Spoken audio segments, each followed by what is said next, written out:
can see how we were pretty worried about the situation at the time, particularly knowing that the police were involved.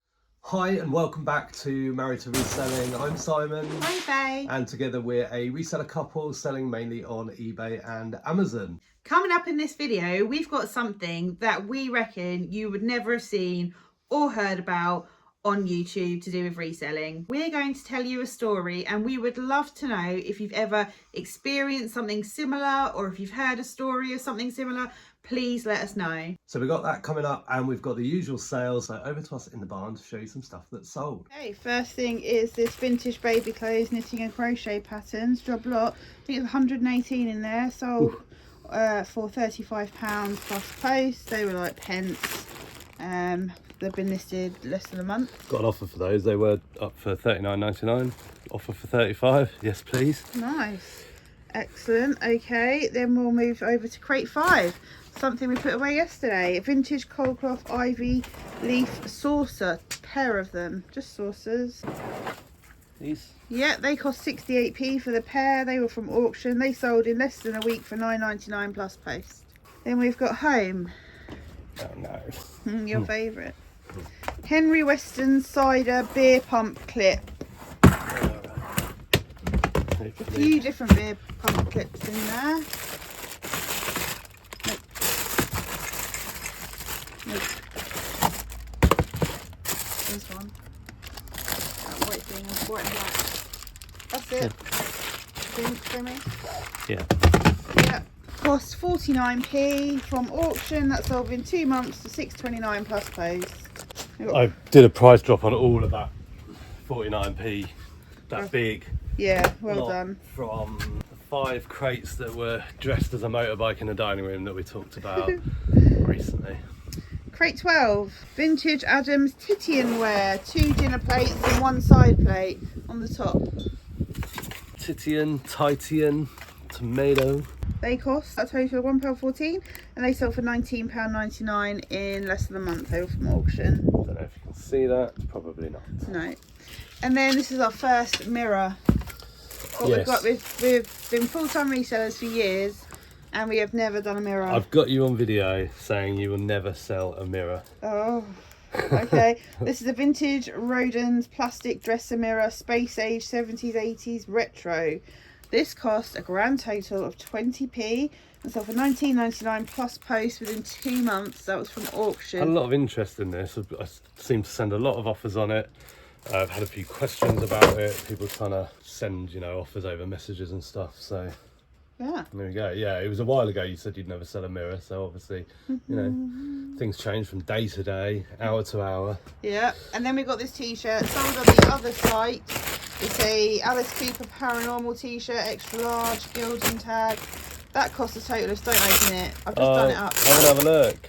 Oh, you I want to see it. I want to show it. Alice Cooper band tee. Come on. It wasn't worth it. No, but There you go. There we go. That cost £6 from a Chazza. Like 5 months ago and sold for £5 plus post on the other site. Hate selling clothes. Ready. Okay, we'll go for Vint Bay first. What is it? What's it called? It's not Vint Bay. Vinteria. Oh yes, this new site. It's a new site to us. It's got nothing to do with minted. It's just called, what is it called again? Vinteria. Yes.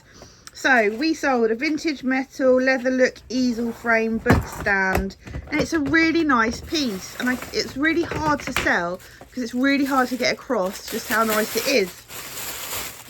But it's sold. It's like a leather look. Metal, yeah. Really lovely. Now this sold for £15 on the other site, the Vinteria. Don't know why I can't remember it. And it cost 15p. It was from auction and it took 4 months to sell.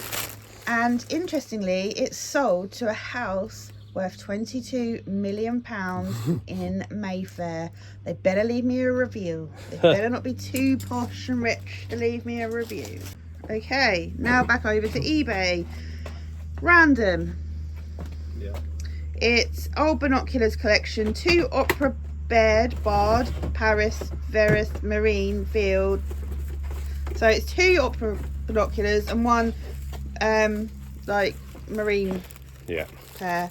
They were from auction. They cost £2.42 for the lot, and they sold for £19.99 within 2.5 months. Then we got random again. Ooh. This only got listed the other day. It's the Craftsman Sheffield Pewter tea strainer. You're a strainer. Okay, that cost someone at the door. No, it's motion. What is that? Bubble wrap. More than one roll? 2 rolls of bubble wrap. Oh, will we get an update on this one? Hopefully we'll have had an update by the time that Okay. we see this video. Oh god. We've asked a lot of people for boxes, and we've just got boxes everywhere. Boxes. You get free boxes. Isn't it refreshing that we don't buy boxes anymore? Yeah, I've spent a penny on boxes for well over a year. Okay, Where so were we? Oh, the strainer. strainer. You're a strainer. That cost 68p, sold within a week for £8.99 plus post, and they said thanks for the offer. Ah, you're welcome. Crate 17. Yeah. It's the vintage Swinnerton's Luxor Vellum Orange Poppy Serene dish with lid. Manoeuvres. Yeah. This cost £3.46 from auction and sold for £10 plus post. This I took an offer on. As I've said many times, terrines, there's not much money in them. However, I am going to do a video about terrines if you're interested. There must be money in some. Yes. Just not ones from the auction that we pick up. No, so I just take decent offers on terrines. I am not fussy.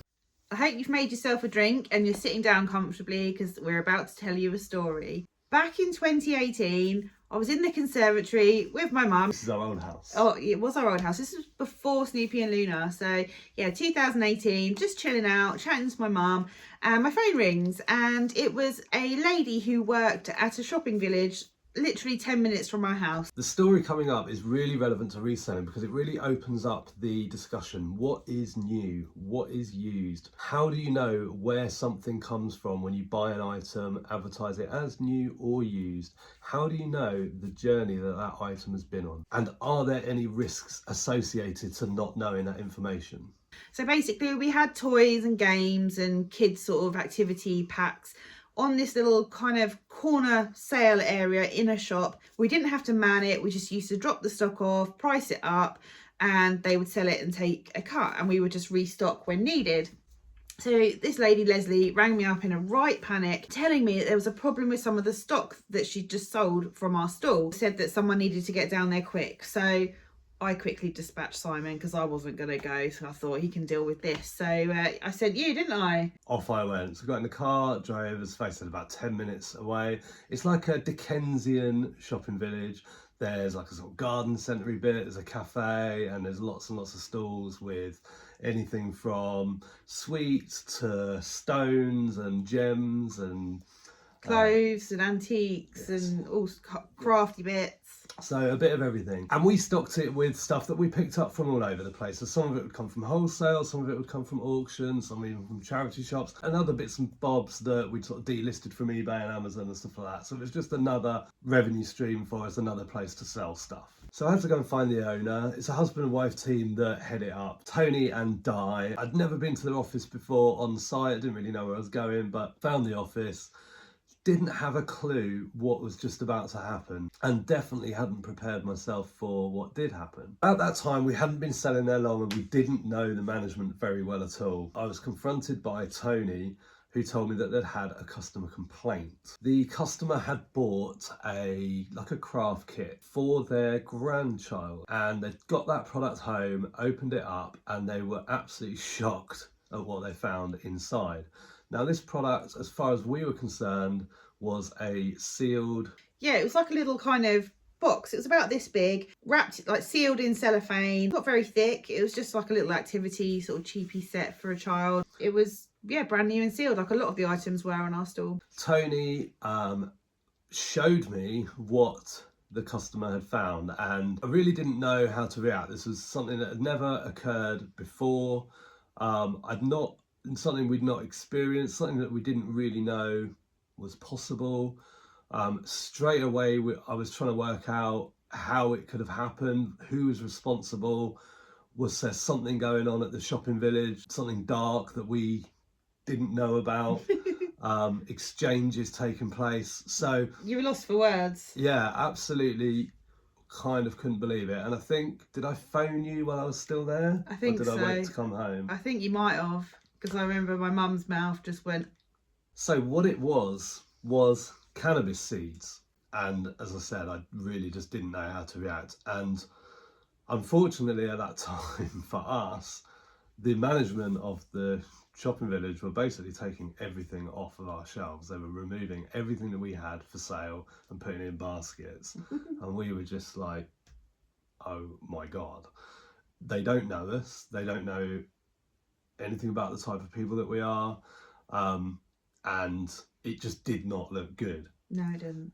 We took some pictures at the time, and I'll put those on the screen, and you can actually see it for part of the craft kit. I think the whole lot had been returned.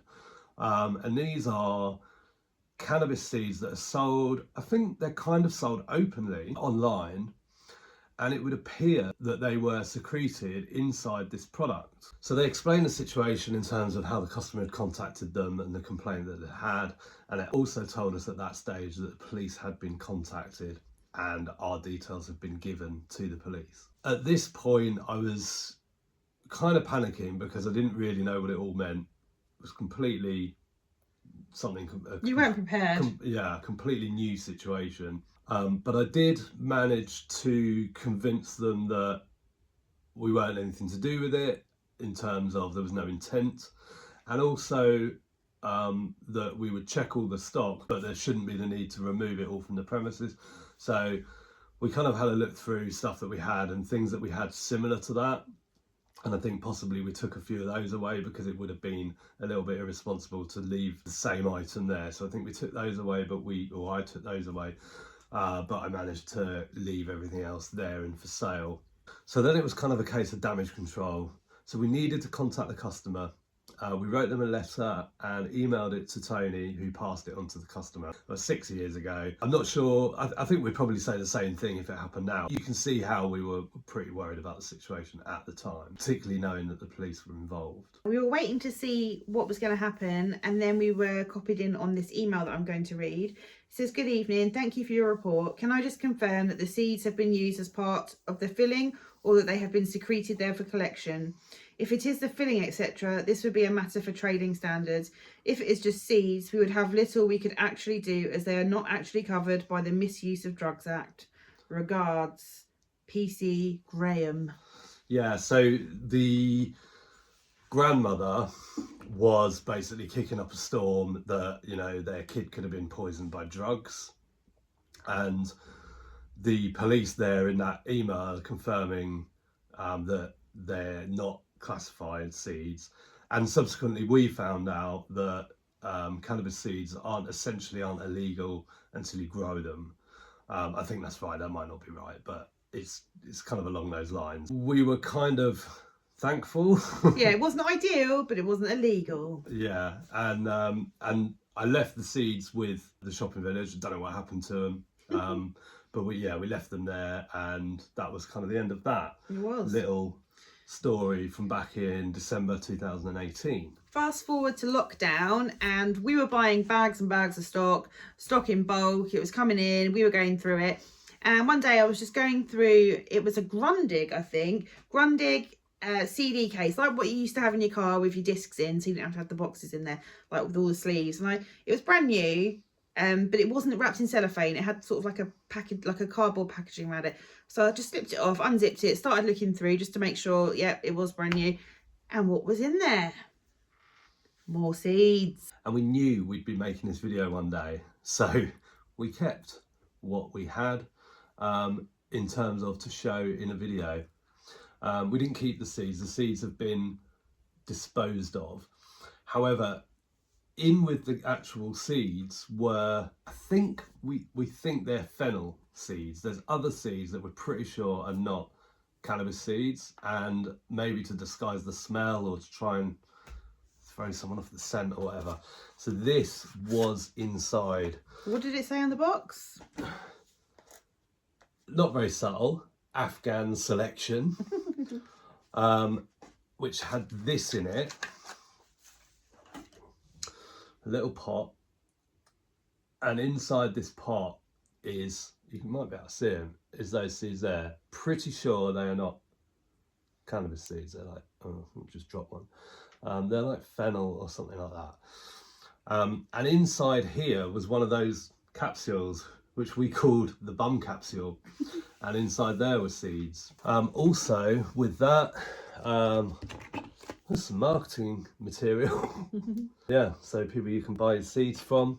No idea where I'm going to, I mean, hopefully we're going to be able to put this video out. Yeah. And also, we kept a few of these packets back to show in the video that we knew we'd one day make. Was a load of these, and there was loads of them, and they're all different flavours, or like strains. I don't know, what's that one called? This is Godberry. This one, French cookies. We've got here blue sherbalato. Sounds alright, that one. So yes, it happened again. We were sort of shocked, but not as shocked, and it happened here, which was the good thing. Yes, it didn't. Yeah, we just brought them home. They didn't go out anywhere. But we were thinking, OMG, what if we just sent that into Amazon, hadn't looked inside, and listed it for sale on Amazon, and it had sold, and someone had got it? Yeah. I think we'd be in big trouble then. Yeah. Fast forward another year, probably. Maybe less. Yeah, I don't know the exact dates. And we sold a beanie on eBay. A black beanie, and it says "I love London" stitched on trim bit. And we had a message from the buyer. This was completely unexpected. Message from the buyer saying WTAF. Oh, was it? Yeah. I remember it. We could probably dig it out if we looked hard enough. WTF. Just found this stitched inside the beanie hat, and we were like, oh my god. It was a bag just like one of these, with seeds in, stitched inside the beanie hat. So we gave them a full refund instantly, no requirement to return the item, and we just hoped and prayed at that time that they weren't going to escalate that, which they didn't. We were lucky. We were very lucky. So there you go. There's more to talk about, but just really interested at this stage what you feel about that. Is this something that you've experienced? Because we were talking to somebody who buys a lot of stock, and this was very, very recently, just within the last month, we mentioned this story, and exactly the same thing has happened to them twice. We couldn't believe it. No, we couldn't. I mean, we probably should have expected it. It's happened to us 3 times in 6 years, but realistically it's kind of 3 times in, I don't know, 100 purchases or something. Yeah, it could have happened more and we've missed it. That sort of spurred us on to make this video, because we've been talking about making this video for ages, but when we spoke to that person we were like, OMG, yes, we need to make this video now. We need to talk about it. Yeah. Yeah, and the reason we want to talk about it, as we touched on right at the beginning, is this video really sort of serves as a bit of a reminder to us all, and it's something that we've been obviously really kind of aware of since it's happened to us. Marketplaces like eBay and Amazon are very protective over what can be sold. You know, on Amazon, products and categories are gated, brands are gated, and you know there is a reason for that, because strictly speaking, a lot of the marketplaces would only consider something brand new if it's been purchased from a authorized distributor or manufacturer themselves. And obviously we all buy stuff and we look at it and it's sealed and we say it's new, but because we do not know the journey that product has been on, it's actually very difficult to know for sure that something is exactly as it should be inside. Yeah, you could pick up a crate of chocolate bars, for example, and sell them as new, but you have no idea how they've been stored. They could have melted and then gone solid again and got all those white marks from them. Someone could have stuck pins in them. They could have been contaminated in some way. You just don't know. Reselling is a risk because of incidents just like this one, which, you know, they can occur and they do occur, and they've happened to us 3 times that we know of. And we've been so lucky, haven't we? If you buy your stock from various places, it could well have happened to you. And that's really what we want to know about. You know, if you could let us know in the comments Has anything like this happened to you? Has anyone told you of something like this happening? Let us know how widespread it is, because we believe that this has happened due to us purchasing retail returns. Yes, yeah, unbeknownst to us. We don't know that they're actually retail returns. We just know that they're not from the distributor. Yeah, so we think these products are products that were destined for a customer, weren't delivered, and subsequently ended back out for sale. So like bulk courier returns, undelivered mail, that sort of stuff. Yeah, when the courier sort of collects it all up and then sends pallets for sale online or whatever, we buy those pallets, and yes, there's stuff in there because people, I guess, are distributing seeds and illegal items, I guess.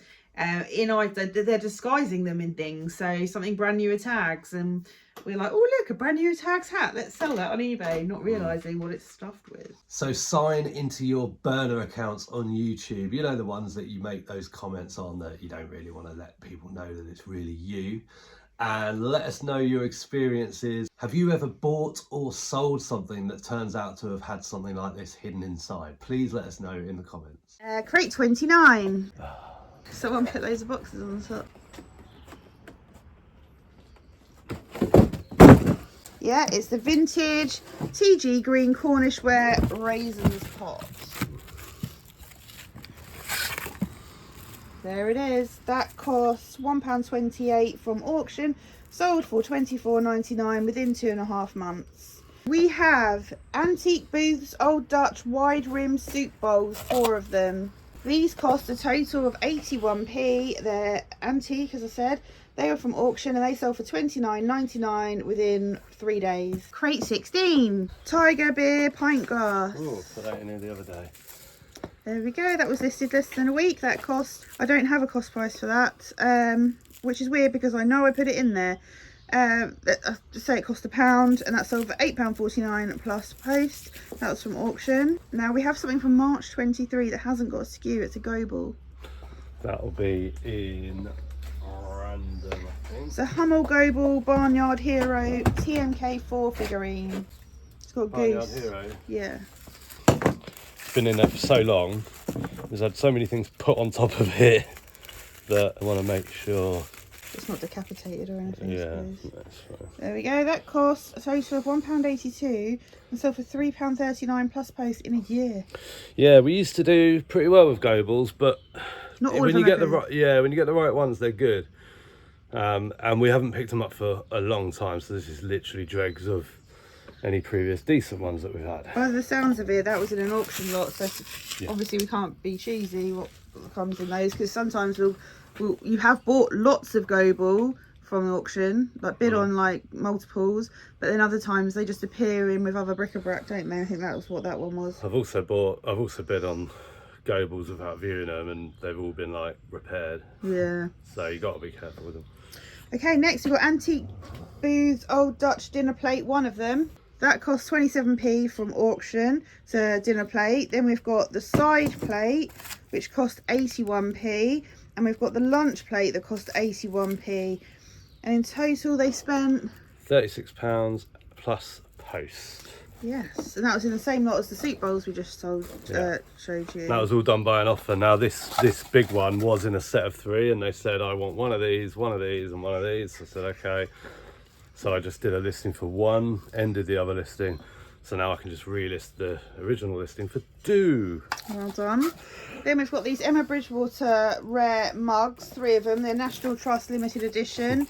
Not much to look at in the box. No, they cost a total of £3.46 and sold for £110 within a month. They were from auction. Oh, and these Antique Booths plates sold within like 3 days. We started these quite high, and it was getting to the price, dropping the price a little bit. They had interest, but it didn't look like they were going to sell at the price that we had them for. So we were just sort of on the verge of splitting them. So we thought, probably best to split them and maybe take more money that way. But someone put in an offer which we accepted. Yeah, and I didn't know anything about them. I wasn't sure if they were fake when I got them, so I ended up contacting Emma Bridgewater herself, her team, and they came back to me within 2 days with information about them, so that was really good. Crate 15. You have to be careful with my Russian here. Oh, Was it? Yeah. Vintage Russian Yaroslavl Majolika Skomarok Jester figurine. There we go. Cost £2 and 2p. Sold for £19.99. That came from auction and sold within a month. Crate 11. Antique mid 19th century Asian porcelain plates ×5. I can see them. Starting to panic there. I think there's no plates in here. They're staring straight at me. Must be these. Yeah. They cost a total of 39p. They sold for £18.99 plus post, and they've been listed about 4.5 months. They were from auction. Then we got a shelf. Vintage novelty wine bottle holder, Sleeping Chef. This came from auction. Cost 97p. Took 2 months to sell. It sold for £7.50 plus postage. Ooh. That is not why I bought the lot. You know that by now. Crate 7. Those watching. Crate 7. Yeah. Vintage Coalport Severus dinner plate, 2 of them. They're white and flowery. They cost a total of £1.14 and they sold for £19.99 within a month. I think it was actually within a week. Then we've got this antique Edwardian Charles wind-up Manivel music box. Needs repairing. I did disclose that in the listing. That cost £2.42 from auction and sold for £14, and that sold within 2 months. Now we've made more than our money back on that lot. This I knew was going to be hanging around a while, so it's good to get it gone. And then crate 27. Yeah. Vintage Edward the V111. 8. Okay. Did anyone else do Roman numerals at school? Because Simon reckons he did. I didn't, and I have no clue what Roman numeral is what apart from 1, 2 and 3. Yeah, coronation tumbler, ceramic beige. I'm looking without trying to look, Ceramic tumbler. Yeah, beige. vintage Edward V111. This thing.